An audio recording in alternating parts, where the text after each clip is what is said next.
Good evening, Facebook. How are you doing? Social media, actually.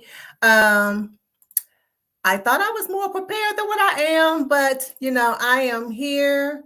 Um, it's been a minute.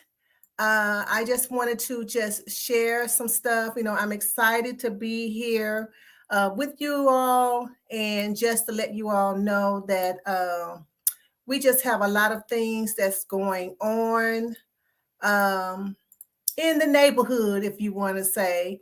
We just have quite a few of things that's going on, and I'm actually trying to figure out what I'm doing right now because I have a lot of overlay stuff here, and so I am just trying to figure out what what it is I'm doing. So bear with me. Hey, we're just trying to wing it. So I am just glad to be. It's been a minute. Some of you guys don't know that my social media page was hacked, and we had somebody came on and did some crazy stuff, and it wasn't cool. And so hey, they knocked me out for a couple of weeks, and so that is the reason why I kind of switched a lot of stuff, and I just put everything just on my Jadisa page because it was just starting to get crazy. So, good evening again. It's Tuesday again here in the United States. We are on the Jadisa Live broadcast located here in St. Louis, Missouri. But globally, we are across social media platforms and Blog Talk Radio. I am your host, Cynthia R. Bennett. Here on this podcast, we talk about issues dealing with abuse and neglect, and to raise awareness, provide resources, and offer encouragement and hope through educating and edifying our communities locally and globally. So I want to thank you, our viewers. I just want to thank you and our listeners. And we ask that if this podcast helps you or assists you, your family, your friends in any way, the Jadisa organization is asking you to take time and go to our website and our social media pages to see the causes we raise for teens, women, and their children. So be sure to like and share. Like to share. Our Jadisa page is on Facebook. We're on Twitter, Jadisa. We're on Instagram, and we actually on YouTube, Jadisa Live. But we want you to like and share because you never know who on your timeline. I think my phone is ringing. Who on your timeline may need this information? So for more information about resources that we have and share or questions, we ask you to visit our website at jadisa.org. But before we get started, I want to just share a couple of announcements that we have, and I'm going to stick them in this stream here. Of course, we have our weekly support group session here. It's called Sister Sis. It is on Wednesdays. Now we're moving it to our resource center because it has gotten large and it is crowded in our home office. So we've had to move it to bigger spaces, which is in our resource center. It is every Wednesday. We just ask that you email or let us know if you want to be a part of it, because if you're not on the list, we do not let you in. We just don't have people just pop in off the street. That is for your safety as well as ours. So it is tomorrow from 5 to 6. We probably will be moving it from 6 to 7 as we move into the daylight saving time and when springtime come around. So I just want to let you guys know we have that. Come out and share, come out and hear, provide something. You have something to share. What you go through or what you went through was not just for you. It was for somebody else to know, hey, I can make it. If she made it, I can make it. And we need you to be a part of it. Now, I just want to share this. I threw this out here today, just a few minutes ago. I am a part of this. It's on this Roku, I believe, TV network. Unbreakable. It's a conference. We are going to be dealing with teen dating violence. If you don't know, this stuff is on the rise, and we need to raise awareness about it because a lot of stuff our teens go through, we didn't go, at least I didn't. I didn't go through it like that as a teen. I was still playing double dutch, hopscotch, jacks, all that stuff. And so a lot of times our kids, they don't even have time to be kids because they're dealing with grown-up issues. And so we want to raise awareness against this epidemic, because it is an epidemic. It is a growing epidemic, and they are getting younger and younger dealing with this. And so I am going to be at this conference this Thursday. It is going to be a panel. And then after that, they're going to be broadcasting. We're going to be doing our individual segments or television shows on here. So we just ask you to come out and be a part of that. Also, we have our upcoming Develop Her and Him. We included the boys. We had quite a few people that asked, well, how come our sons can't be a part of it? And there's other organizations out there, Save Our Sons, Save Our Daughters, and stuff like that. And so we want to open this up to boys and girls as well.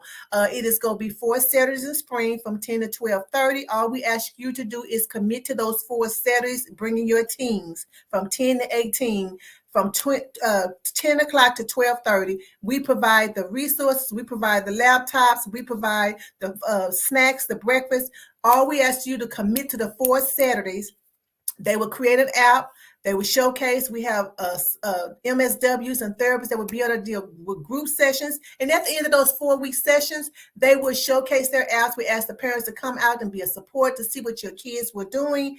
And we give them $50 gift certificate, because a part of entrepreneurship is if you create a service, you get paid for that. And there's a transaction. And so we want our kids to understand that they can be paid for their knowledge. That's pretty much what it is. And so we are going to pay them $50 if they complete that app in the 4 Saturdays that we will have them. So we ask you to go to our website at jadisa.org. You will see this flyer. You click on that flyer and you register your son or your daughter from ages 10 to 18. You register them. We're just asking you. We have a couple of questions that we're asking you to fill out and then register them. And we will see you in March.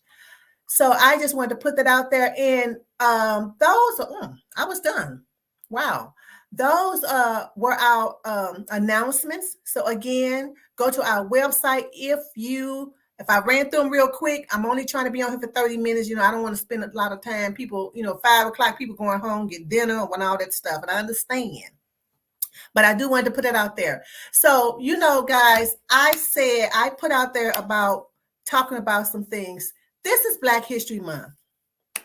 February has been coined and set aside for Black History. Now, somebody put something out there yesterday, and I liked it. And they said, it's Black History Month, and I'm Black every month. But this particular month, I'm blackity black. I had to laugh at that because it is cute. And so this is Black History Month. And tonight I want to highlight, and I'm going to share why we're highlighting these women. And this can be something for not just me, you, any woman who is going through, even a guy. It's because it's so phenomenal of what they're doing.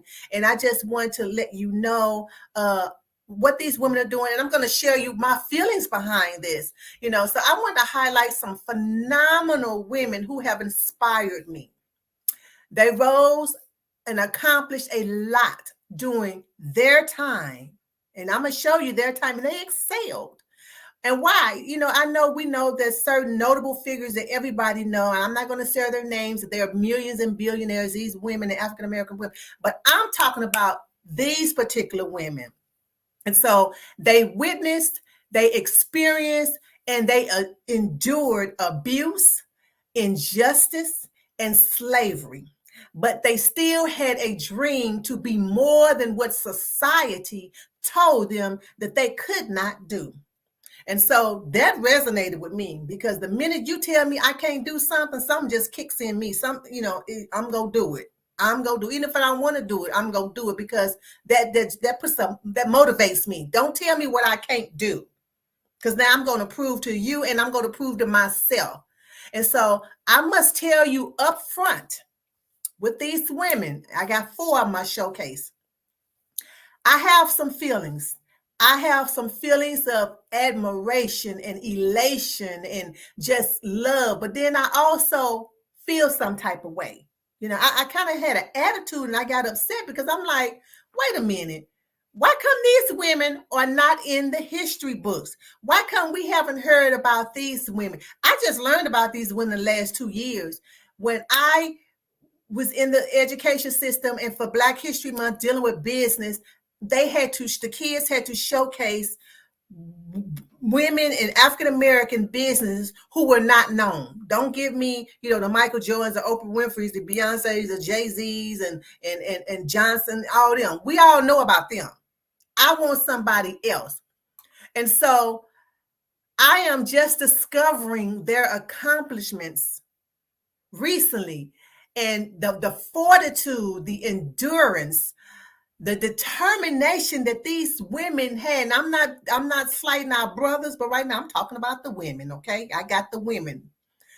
Gives me hope, because we struggle too. These Black women who started over after a crisis, who started over after having a crisis. And what did I say? I said they came out of slavery. We already know that. We ain't got to go and deal with that, especially when I'm reading this book, 1619. We know that. But after their crisis, they became entrepreneurs, business owners, real estate owners, investors, and some of them became self-made millionaires, living their dream after a crisis. Now that's a story right there. We could wrap this up right now. After a crisis, they did not allow what they had endured, what they went through. They did not allow it to stop where they wanted to go. One person, and I'm gonna put their pictures up there because it's just awesome, So where is the thing? Okay, here's these 4 women I'm talking about. They rose above their circumstance. The first one, America Newton. She's the one on the far right that's on the horse and buggy. A former slave. She was formerly a slave Black woman with her daughter. And she left Kansas 150 years ago looking for a new beginning in San Diego. She was accompanied by a native Virginian who rode with her and helped her in the life to buy land through the 1862 Homestead Act. Did you hear me? 1862. I don't even think slavery is abolished then. It might have been 1865, but 1862, the Homestead Act. And she got 80 acres of land then. I don't even have 80 acres of land now. And some of you all probably don't either. In 1913, she sold her property with the understanding she could live there the rest of her life. This was overcoming staggering obstacles as a Black woman at that time. She overcame slavery, even with the racial injustices that they went through at that time. That's America Newton. Mary Ellen Pleasant. She was considered at the time, they coined her by the 1820s as the most powerful Black woman that was born a slave. She was living in New England and she was involved with the Underground Railroad. She invested money that she had inherited from her previous slave owner when he died, and she made profitable investments in real estate and mining stocks. Did I say 1820? Slavery was not over as a whole. We didn't go through the Emancipation Proclamation, all that stuff. Bridget Mason, this is the third lady here, was a Black woman slave. All these women came out of slavery, y'all. Black woman slave who became one of the richest women in Los Angeles. She was a real estate mogul and a midwife. She eventually saved enough money to purchase 2 estates. 2. I don't have an estate. I got a house. She purchased 2 estates back then, making her one of the first Black women to own property in Los Angeles. And it says over several years, Bridget Mason bought and managed more property. She leased some out commercially and she sold portions of it. And then she grew her real estate. And in 1872, this is even before 1900, 1872, she financed the city's first Black church. in 1872. She had acquired a fortune that said it was approximately $6 million in today, making her the wealthiest Black woman in the city. Now, you guys know $6 million is a lot of money today in 2023. We're talking about 1872. Black woman came out of slavery. Now, I'm going to tell you, the one had my jaw dropping when I first came up to these women is the last one here, Clara Brown. All these women was born in slavery, born a slave, turned millionaire. She was a pioneer. She was a community leader, a philanthropist, and the first African-American woman to live in Denver, Colorado. At the age of 56 years old, which that tells you no, guess what? It ain't over. So when you're in your 30s and 40s and 50s, don't say, oh, my life is over. I'm past my prime. Nope. Don't listen to that crap. Don't listen to that. At the age of 56 years old, that's my age, she became a real estate investor who established a successful laundromat chain during the Colorado Gold Rush in the 1800s. Folks, this is where slavery is still hot and popping. Over time, she expanded her laundry business to several locations, invested her earnings into real estate and mines. When she died, she owned a bit throughout the state of Colorado. She owned buildings and lots in Denver. She owned houses in Central City and mines in Boulder, Georgetown, and Idaho Springs. What I'm saying, I kind of I was so excited, and it really encouraged me, and I'm trying to encourage our women who is listening. These ladies, first of all, they look like me. Let's go. Let's start there first. They look like me. They look like you. They're women. They're women of color. They didn't have it easy. Some of us didn't have it easy as well, but they didn't have it easy. They had obstacles. They had setbacks. They had disappointments. They had unfair treatment. But what I admire about these women was their determination to be resilient. These women overcame. They did not allow their environment to dictate what their dreams. They did not allow their circumstances to stop them from saying, hey, I can start over. I can do this over. I can do this. Some of them started at 56. They didn't say, you know what, oh, I'm past my prime. It's over. I'm done. Some of these people lost their babies in slavery. They didn't know where their kids was taken from them. They've been abused. You know how we know the effects of slavery. We all know what they went through. But they rose above it. They, to me, showed determination in how to be resilient. They say the word resilient is a meaning that means to bounce back. That's what resilient. And I said, you know what? These women ain't resilient. They're more than resilient. They didn't bounce back. These ladies did not bounce back. They bounced. Come on now. They bounced. Like I'm out of here. This is a done deal. They didn't bounce back. Because if they had bounced back, they would have went back into the slavery. They would have went back into bondage. They would have went back into people telling them what they can and couldn't do. They would have went back into being slaves. They would have went back to being, babysitters and whatever they did and stuff. No, they did not bounce back. They just simply bounced. And that's what they telling me and you to do today. It's time for us to bounce. Now we ain't gonna bounce back. Ain't no bouncing back. So if you're coming out of an abusive relationship, if you're coming out of that unhealthy, whatever, you're coming out of stressful jobs, you're coming out of don't bounce back. Don't bounce back and go back. No, just bounce. And we always can put a slang on anything. I always say, hey, y'all, we finna bounce. We mean we out of here. We out of here. We all have struggles. They have struggles, but what they are letting me know through their life that you can still do what you want to do. You can dream again. You can strive to do what you want to do, no matter Our obstacles, yes, it's hard. Yes, we've cried. Yes, we felt bad. Yes, we felt disappointed. We've done all those things. I've done them. Now, I ain't even going to talk about you. I'm going to talk about myself. I've been there.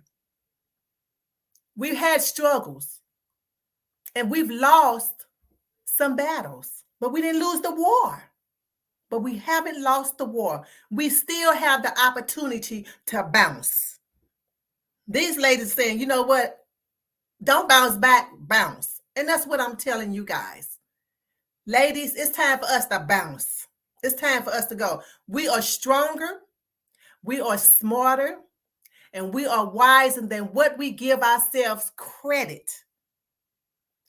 What they went through, me personally, I just don't even think I have the fortitude to even go through that. I just don't. But they went through stuff and they overcame. And what made me angry about this, when I read about these women, I'm like, we as women have overcame and we have done so much down through history. And it just has been just glazed over. These women spoke volumes to me with their life. They spoke volumes to me. They showed me and they told me and they shared with me their struggles. They shared with me their triumphs. They shared with me their defeats and their disappointments, but they shared with me their victories through their lives. And that's what I'm telling you all. Whoever is listening, whatever we gone through, whatever you gone through, okay, you got to start over. That's right. Bounce. Their relationship might have not have happened or went the way you want. Bounce. The job, bounce. Education, that's stressful, whatever that is that's holding you down, it's time for us to bounce. That's what they telling us. We're not bouncing back nowhere. We just go simply bounce. And so we don't have to stay in there, and be abused and misused and neglected and overlooked and talked down to and no, we don't have to. We don't have to push ourselves to be friends with those that don't want to be friends. We don't have to make ourselves known. These women were obscure. They was in obscurity making money. They was making money. They was millionaires then. $1 million is still $1 million today. $1 million would still let you be comfortable today. Can you imagine them in the 1800s? Black women, every last one of them came out of slavery. Every last one of them came out of bondage. Whatever bondage you in that relationship, in your thoughts, saying, I can't do this, I can't do that, I can't go here, or I want to go back. Whatever bondage, you can come out of it and bounce. We don't have to stay in the situation you're in. There is an opportunity. These women have let us know, or have let us know, we can choose to make life better. We can choose to go after our dreams. We can choose to go after our education and our aspirations. We can choose to start over. And I like the fact with the first one, America Newton, they said no way she had a husband, but she brought that baby with her. And I'm talking to you sisters who feel like, oh, I can't do it. It's hard. Yes, it's hard. I was a single mother before. But guess what? She still made a way for her and her daughter. I'm telling you, they gave us the blueprints. They gave us. We can do it. If they can do it in that era, what era is that? Slavery and going through the Civil War. And all of this was before Jim Crow, I think. The Jim Crow era. Yeah, it was. But they went through slavery and the Civil War, and they still made it. They still made a name for themselves. Here we are. We in 2023. These women, if you look at their dates, they all died. Maybe one died in 1904, but they all died in the late 1800s, and we're talking about them today. We can learn from them today. If they can do it, we can do it. And I'm telling you, it's time for us to bounce. That's what I'm telling you, sis. It's time for us to bounce. Whatever that relationship is, whatever it is that you need help with, it's time for us to bounce. We are here to help you. We gonna bounce together. We are here to help you. If you or someone you know need help, reach out and get help. Get help by being a resource for them or pointing them to us. You can reach us at our Jadasa website. at jadisa.org or on social media, or you can call us at 1-800-292-2145, or our office number is 314-269-0100. You can also find resources and support services in more than 205 countries if you are not even in the United States. This is a global platform. We're on social media. We're on Blog Talk Radio. So I'm not sure where we're going, but should you land on this platform, know that you can find resources and support in more than 205 countries at the No More Global Directory. And that's at nomoredirectory.org. nomoredirectory.org. You can get the help. I'm telling you, it's time for us. These limp women, they didn't say they was bouncing back. They just simply bounced. They bounced up out of them situations. They bounced up out of that slavery. They bounced up out of poverty. They bounced up out of whatever they did what it took to get what they needed to do. They made a name for themselves. They made money for themselves. They educated themselves. They rose themselves up out of slavery. They invested. Every last one of them, I think, all of them had real estate, investments, money. They made their money grow. Again, these women was in an era that we have no idea. We can read about it, but we did not live it or experience it. And we hear about it from our grandparents and stuff, but these women lived it, and they were millionaires. That's why I said earlier when I first started, I was so elated and admire these women, and I was so inspired by them, but I also felt some kind of way because I'm like, wait a minute, how come I'm just now learning about these women at my age? I had never heard of these women, but they made waves. They were movers and shakers, if we can put it in that term. They was movers and shakers. And so what they was telling us, they went through obscurity and slavery and disappointment and heartaches, and they rose above it. And I'm telling you, you can do the same thing. They are no respecter person. God is no respecter person. If he did it for them, he can do it for you and me. And so I want you to share this with somebody you know that may be going through. Let them see these women. Let them read about them, what they went through, but they overcame it. You can. You're smarter and you're prettier and you're smarter and you're wiser than what you give yourself credit for. You can do it. And so Jeremiah is my favorite scripture, 29:11. And it says, "For I know the thoughts that I think towards you, saith the Lord, the thoughts of peace and not of evil, to give you an expected end."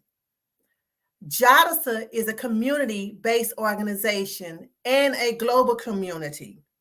Therefore, you are JADISA because you are a part of the community.